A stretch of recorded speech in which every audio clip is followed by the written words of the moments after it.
The first strike hit the orbital relay station at Kestrel Point before anyone on the deck could name what they were seeing, and Petty Officer Del Marqueza felt the floor jump under her boots as the lights died and the emergency red bled in.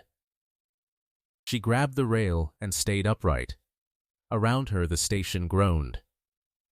Her job, right now, was the docking clamps on Bay 4, where a civilian evacuation shuttle was still bolted to the hull with 62 people aboard and a hole opening 2 decks above them. "Talk to me," she said into her collar mic. "Somebody tell me what hit us." The answer came from Warrant Officer Cass Redding, calm the way people get calm when they have already decided they might die. "Not a ship, drones. They flushed drones into our approach lane and lit up the relay." Command's gone dark. Del knew the doctrine. Everyone did. When the Vetch Concordance issued their ultimatum 3 weeks ago, they had not sent a fleet. They had sent nothing you could shoot at. The Concordance did not spend soldiers. They spent machines, killers. They called them in the intercepts autonomous hunter units grown in orbital foundries, sent ahead of any living vetch to sterilize a target and report back clean numbers. They had done it to 4 species that Earth's listening posts knew of. None of those 4 species existed anymore. The idea was simple, and it had worked for 1,000 years. You do not lose sons and daughters to a world that fights back. You send the killers first. You wait. You count what walks away, and nothing ever does. "Bay 4's got 62 civilians," Del said. "I'm going down. Del, the lane's full of hunters. Then I'll be quick." She went hand over hand down the dead ladderway, past a maintenance drone frozen mid-task, into the roar of atmosphere finding vacuum. Bay 4's hatch was jammed half open. Through the gap she could see the shuttle, and she could see the first hunter. It was smaller than she expected. The size of a large dog, matte and legless, hovering on a whisper of field, and it turned toward her with an unhurried patience that made her stomach drop. It had no face. It had a single aperture that adjusted like an iris finding light. It was deciding whether she counted.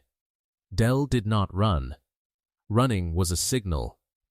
She had watched the intercept footage 100 times, the way the units tracked panic, the way they saved their limited munitions for confirmed movement toward escape. She had noticed something in that footage that the analysts had noticed too, and had filed, and had not acted on, because there was no plan yet for a thing like this. The hunters were built to fight cowards. Every species they had erased had run. The units had 1,000 years of data on running. Del picked up a wrench from the deck rack and threw it, hard, straight at the aperture. The unit flinched, actually flinched, jerking its field, spending a fraction of a second recalculating a projectile coming toward it instead of a body fleeing from it. In that fraction, Del was across the bay with her shoulder into the shuttle hatch, screaming at the pilot to blow the clamps on her mark. "Clamps are fused." The pilot yelled back. "We're welded to the hull." Of course they were. The killers had shot the release runs first. They understood escape. They closed escape.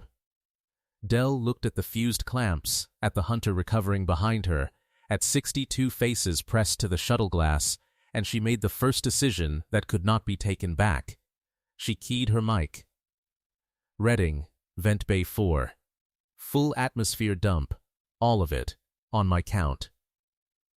A pause. "That'll throw everything not tied down out the bay. Including the hunters. Including me if I'm slow. Do it." "Del, they're built to hunt what runs, Cass. They're not built to swim. Dump the air and give them a current they never planned for. On 3. She clipped her tether to the shuttle's tow ring. She did not have time to explain that the hunters read momentum, read intent, read the difference between a body fleeing and a body falling. A flood was neither. A flood was just physics, and physics was the one enemy their 1,000 years of data had never bothered to model, because the species they killed always ran on their own 2 feet. 3, Del said, and the bay blew open. The wall of escaping air took her off her feet and slammed the tether taut. It took the hunter, too. It took all 4 hunters that had drifted into the bay, and they spun helpless in the current, their fields fighting a force that had no pattern to track, no panic to chase, no fleeing shape to lock onto. 2 of them cracked against the hull and went dark. 1 tumbled out into open space, aperture spinning, hunting nothing. The 4th locked onto her tether. It fired. The round severed the line above the tow ring, and Del went with the current, out of the bay, into the black, spinning, her suit shrieking pressure warnings. She got 1 glove on the lip of the hatch as she passed, and stopped herself with a wrench in her shoulder that she would feel for a year, hanging half out of the station with her legs in vacuum. The hunter came for her along the hull, steady now, current gone. This close she could see the manufacturing seams, the patient economy of a thing built by a people who never risk themselves. Del did the only thing left. She reached back into the venting bay, caught the loose end of a high-pressure coolant line whipping in the last of the atmosphere, and jammed it against the hunter's aperture. The line was pushing supercooled fluid at a pressure meant to run the whole station's heat exchange. It hit the unit's optics and froze them white, froze the field emitters, froze the joints of a machine that had been built for a warm, dry world, and had never once, in 1,000 years of killing, been asked to keep working while a human packed its single eye in ice. The hunter died blind, drifting, its last act a shot into empty hull. "Bay's clear," Del gasped. "Bay 4 is clear. Get me a route to the fused clamps.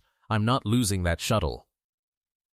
They cut the shuttle free the hard way, Del and Redding and 2 more crew, working a plasma torch through welded steel while more hunters probed the station and died in stairwells that funneled them.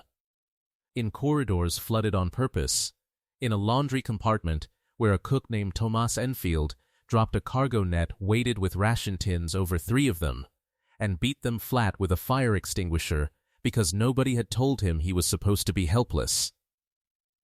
That was the thing the Concordance had gotten wrong, and it was not human courage, because every species is brave when cornered. It was that humans were the first prey the killers had met who did not agree to be prey.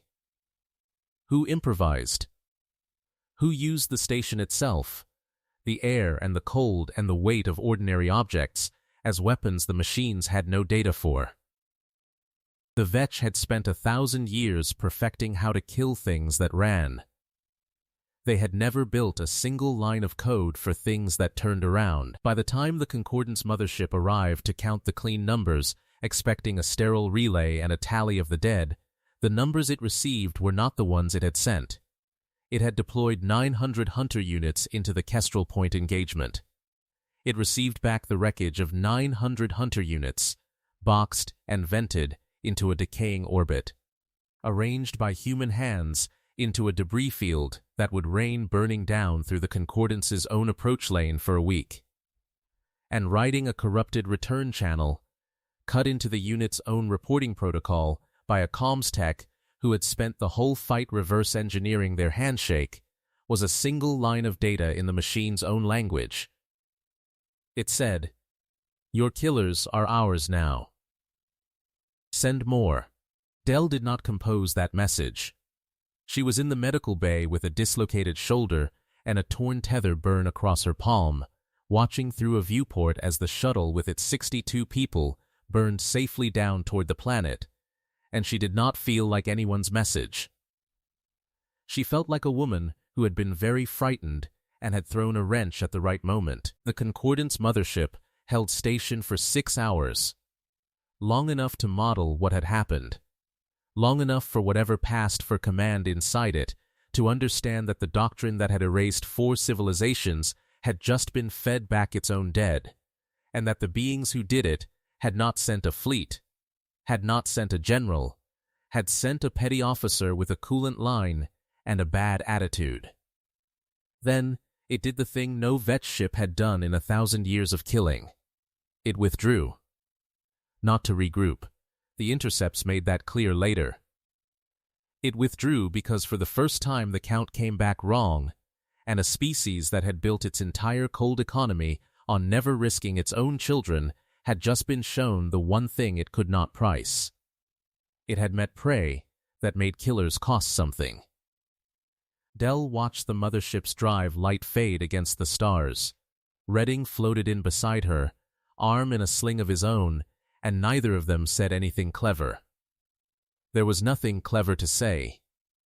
Down in Bay 4, the coolant was still freezing in slow blue sheets across the deck where the last hunter had died blind, and somewhere in the wreckage a single unit aperture, cracked and dead, was still open, still trying to count, and finding only the reflection of the woman who had refused to run.